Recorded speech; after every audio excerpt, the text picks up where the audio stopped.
प्रश्न है दुनिया के आगे, एक ही प्रश्न है, क्या तुमने पाया है यीशु मसीह को? क्या तुमने पाया है यीशु मसीह को? दिल मेरा धोया उसके लहू से, दिल खोल के पाया मैं यीशु मसीह को। मुक्ति के देने वाले प्रभु को दिल से सराहो, सब मिलके गाओ महिमा और स्तुति यीशु मसीह की, सब मिलके गाओ, सब मिलके गाओ। नमस्कार। आज मैं आपके साथ परमेश्वर के वचन बाइबल में से एक संदेश रखना चाहता हूं और उसका विषय है सब अपराधों की क्षमा, सब पापों की क्षमा, या इंग्लिश में कहें फॉरगिवनेस फ्रॉम ऑल सिन। कलोसियों की पत्री 2 अध्याय, उसमें 9वें कलम से 15वें कलम में इस तरह से लिखा गया है, क्योंकि उसमें ईश्वरत्व की सारी परिपूर्णता सदैव वास करती है और तुम उसी में भरपूर हो गए हो, जो सारी प्रधानता और अधिकार का शिरोमणि है।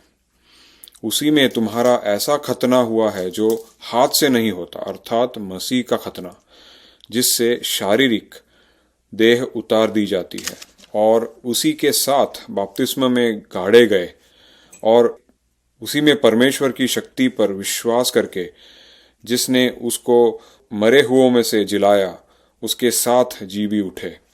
और उसने तुम्हें भी, जो अपने अपराधों और अपने शरीर की खतना रिहत दशा में मुर्दा थे, उसके साथ जिलाया और हमारे सब अपराधों को क्षमा किया, और विधियों का वह लेख जो हमारे नाम पर और हमारे विरोध में था मिटा डाला, और उसको क्रूस पर कीलों से जड़कर मिटा दिया है। और उसने प्रधानताओं और अधिकारों को अपने ऊपर से उतार कर उनका खुल्लम खुल्ला तमाशा बनाया, और क्रूस के कारण उन पर जय जयकार की ध्वनि सुनाई। तो ये जो मैंने कलम आपके सामने रखा कलोसियों की पत्री में से 9वें कलम में जो मैंने पढ़ा आपके सामने, इस वचन में हम देखते हैं कि यीशु मसीह कौन है। ये व्यक्ति सिर्फ कोई एक अच्छा इंसान या गुरु या कोई नबी सिर्फ नहीं था। परमेश्वर का वचन बाइबल ये कहता है कि यीशु मसीह स्वयं परमेश्वर है। ये सत्य आप अपने मन में रखें। इस सत्य के नींव पर मेरा आज का संदेश है। 10वां कलम, इस वचन के अनुसार प्रभु यीशु मसीह सारे जगत का मालिक है, शिरोमणि है। 11वां कलम जो मैंने पढ़ा, इस वचन में हम समझते हैं कि परमेश्वर ने किस तरह हमारे पापी स्वभाव का निवारण किया है।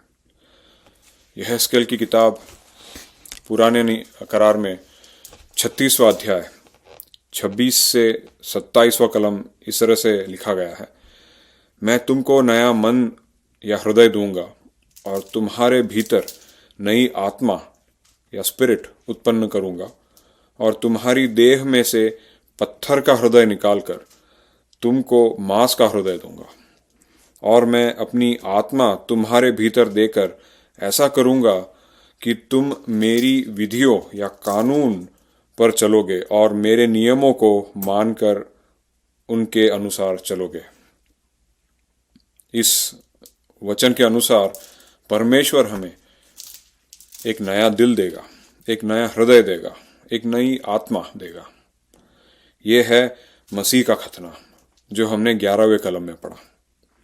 रोमियो की पत्री 2 अध्याय 29 में वर्ष में ऐसा लिखा गया है, खतना वही है जो हृदय का और आत्मा में है। कोलोसियों की पत्री 2 अध्याय 12वां और 13वां जो कलम जो मैंने अभी पढ़ा था पहले, ये वचन हमें यह बताती है कि परमेश्वर पिता ने हमारे लिए क्या किया। हम में से प्रत्येक पाप की निंदा के तहत इस दुनिया में पैदा हुए हैं। पाप हर व्यक्ति और परमेश्वर के बीच खड़ा है, क्योंकि परमेश्वर पवित्र है और न्यायी है और कोई अपवित्र वस्तु या व्यक्ति उनकी उपस्थिति में नहीं आ सकता।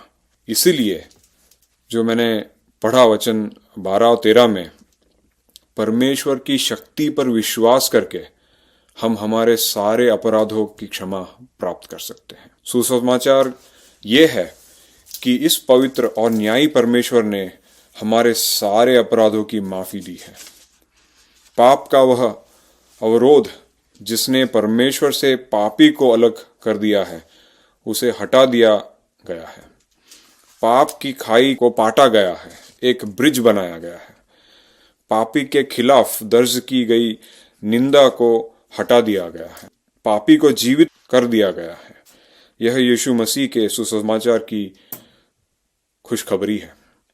केवल अनंत काल ही हमें यह बता सकता है कि मनुष्य को मुक्ति का इतना सरल प्रस्ताव देने के लिए परमेश्वर को क्या कीमत चुकानी पड़ी, जबकि सुसमाचार की शर्तें स्वयं सादगीपूर्ण है।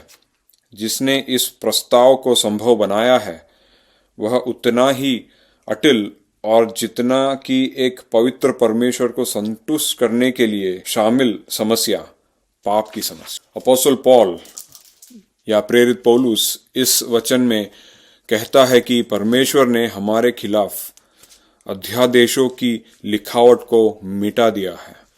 दूसरे शब्दों में, इससे पहले कि पवित्र पिता परमेश्वर हमें माफ कर सके, सभी गुनाहों से, आक्षेप से, अपराधों से, पाप के कारण हमारे खिलाफ दर्ज किए गए अपराधों का एक उचित निपटान करना आवश्यक था। परमेश्वर ने इस तथ्य को पहचाना कि हम पापी हैं, हम सब पापी हैं। परमेश्वर ने इस तथ्य को नहीं नकारा कि हम पाप में पैदा हुए हैं, कि हम पाप का जीवन जी रहे हैं और हम पाप की निंदा में के अधीन हैं।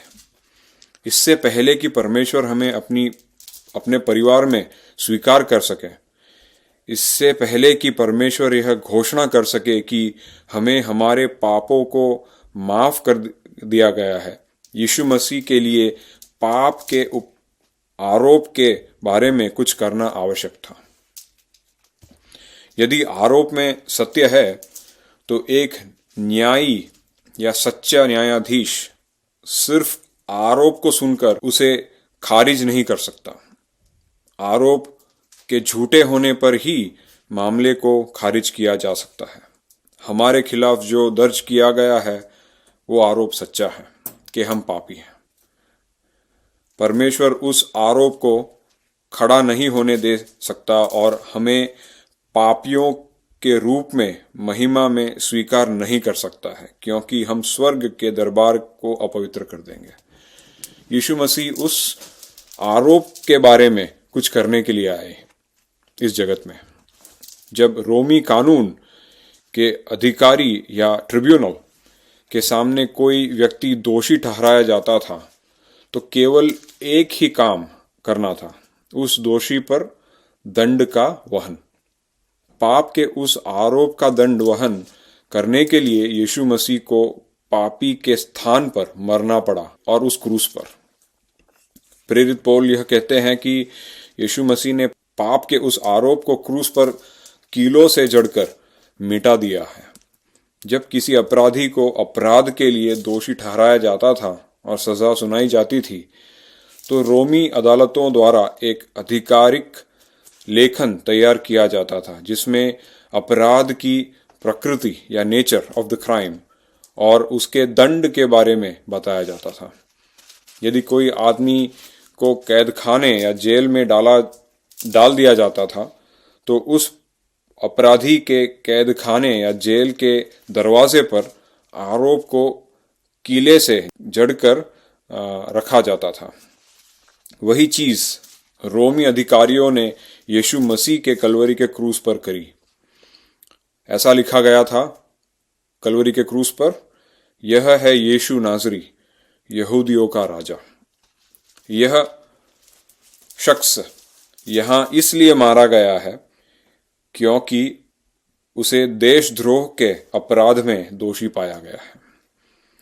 जब यीशु मसीह मारे गए तब उस क्रूस पर एक और आरोप या गुनाह को भी कीले से जड़कर लगाया गया था। वह आरोप या गुनाह सर्वशक्तिमान परमेश्वर ने स्वयं लगाया। वह तुम्हारे और मेरे पापों की सूची या लिस्ट थी। परमेश्वर ने हमारे किसी भी पापों को नहीं भुलाया, बल्कि उसे यीशु मसीह के क्रूस पर कीले से जड़कर दिया।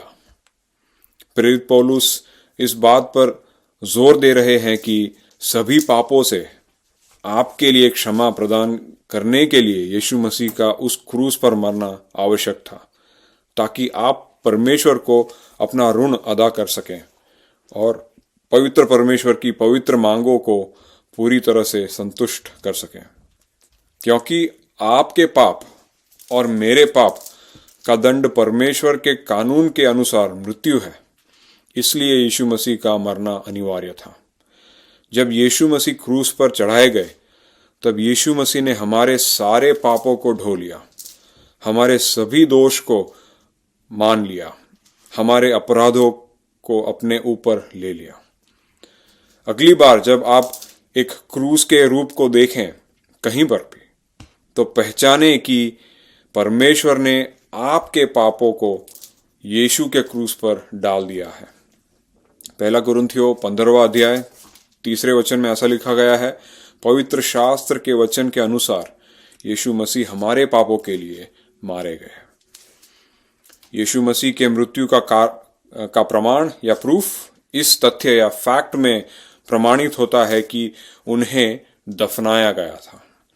सुसमाचार का दूसरा महान तथ्य या फैक्ट यह है कि यीशु मसीह मृतकों में से जी उठे, और उसका प्रमाण या प्रूफ यह है कि उन्हें कई गवाहों या विटनेसेस ने देखा। यीशु मसीह की मृत्यु और उनका पुनरुत्थान वे दो महान तथ्य या फैक्ट्स हैं जिन पर हमारा उद्धार या पाप की क्षमा टिकी है। जब किसी व्यक्ति ने अपनी सजा काट ली थी और जेल से रिहा कर दिया गया था, तो उस आरोप को जेल के दरवाजे से हटा दिया जाता था, और जिस न्यायाधीश ने उस जेल में उस व्यक्ति को डाला था, उस आरोप पर इस तरह से लिख देते थे, पूरा भुगतान किया गया। टेटेलेस्टाई ग्रीक में यह शब्द लिखा जाता था। जिस व्यक्ति ने अपनी सजा काट ली है, वह उस निरस्त या कैंसल्ड आरोप को लेकर अपने घर के दरवाजे पर किला मारकर लगा देता था। यदि किसी ने सवाल किया कि वह जेल से बाहर क्यों है, तो वह उस आरोप की ओर इशारा करके बता सकता था, न्यायाधीश की लिखी चीज टेटेलेस्टाई, पूरा भुगतान किया गया। जब यीशु मसीह क्रूस पर थे तब उन्होंने अपनी आत्मा को खारिज करने के ठीक पहले अपने पिता से कहा, पूरा हुआ। पूरा हुआ वाक्य ग्रीक भाषा में टेटेलेस्टाई है। पाप का वेतन मृत्यु है, परंतु यीशु मसीह क्रूस पर मरे और पाप के आरोप का पूरा भुगतान किया। आज पवित्र परमेश्वर आपको वही निरस्त या कैंसल्ड आरोप आपको दे रहे हैं। क्या आप इस माफी को स्वीकार नहीं करोगे? यीशु मसीह को जानना पापों की क्षमा का अनुभव है, दोष या अपराधों से मुक्ति है और शाश्वत या अनंतकाल जीवन प्राप्त करना है। जैसे मैंने शुरुआत में कही थी, यीशु मसीह स्वयं परमेश्वर है, शिरोमणि है इस जगत का, ना कि सिर्फ एक मनुष्य। स्वयं परमेश्वर ही पाप का भुगतान कर सकता है और कोई नहीं। मेरी परमेश्वर से प्रार्थना है कि आप इस सुसमाचार को नहीं ठुकराएंगे। प्रभु यीशु मसीह पर विश्वास करें और अपने सब अपराधों की क्षमा पाए। फॉरगिवनेस फ्रॉम ऑल सिन। धन्यवाद।